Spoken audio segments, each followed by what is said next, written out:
Everyone says 3D printing is easy money.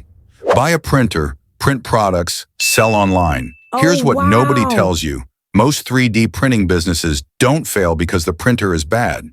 They fail after the printer starts working perfectly. The machine runs, orders come in, the owner feels busy.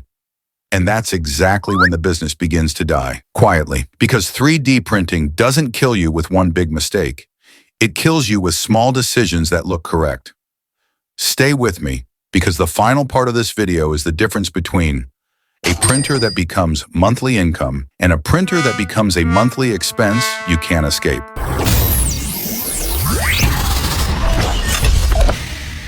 Section 1. The real trap. Most beginners think the business starts when the printer turns on. That mindset is the trap. 3D printing is not a business model, it's a production method. A printer can produce anything. That sounds powerful, but it creates a dangerous illusion. If I print more, I will earn more. In reality, printing more without the right logic does the opposite. It locks your money into inventory, it wastes your time, it trains you to be busy, not profitable. So today I'm not going to sell you a printer. I'm going to give you the business structure that makes 3D printing work. Section 2. What you should buy and why. Let's talk reality. Most people should start with a desktop 3D printer priced around $200 to $300. That's enough.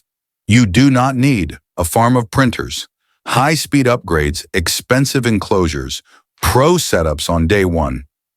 At the beginning, speed is not your problem. Your problem is uncertainty. Your first printer is a testing tool. It exists to teach you what prints consistently, what fails repeatedly, what customers complain about, what buyers are willing to pay for what no one actually cares about. If you skip this learning phase, any upgrade becomes a faster way to lose money. Section 3. The biggest lie, just sell on Etsy. Most people believe the solution is simple. I'll just sell on Etsy, I'll just sell on Amazon, I'll just sell online. That's not a plan, that's a hope. Online platforms are not markets, they are battlefields. If your product is generic, you are not competing with small creators. You are competing with thousands of similar listings, people with cheaper materials, people with faster machines, people with better photos, people running ads. So the question is not, where do I sell? The question is, why would someone choose me?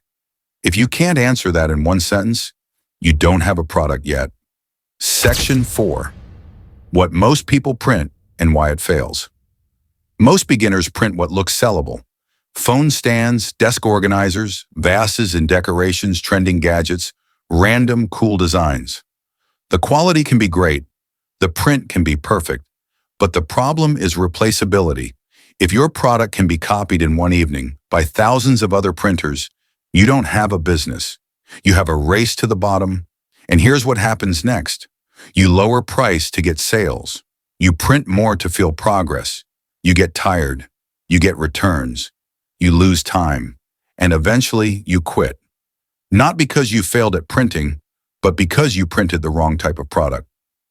Section 5. The cost people never calculate. Most YouTube videos talk about printer price. They ignore the real cost. Real costs include failed prints, calibration time, nozzle clogs, wasted filament electricity packaging, shipping mistakes, customer messages, returns, and reprints, platform listing fees at spend that doesn't convert. Here's the dangerous part. A beginner can be busy for 6 hours a day and still make zero profit. Because being productive is not the same as being profitable. If you don't know why people buy from you, printing more only makes your mistake bigger. Section 6. The only 3 business models that work. If you want real income from 3D printing, choose one of these models. Model 1. Replacement parts. This is boring, yet powerful. People break things every day. Knobs, clips, brackets, mounts, cover small plastic parts.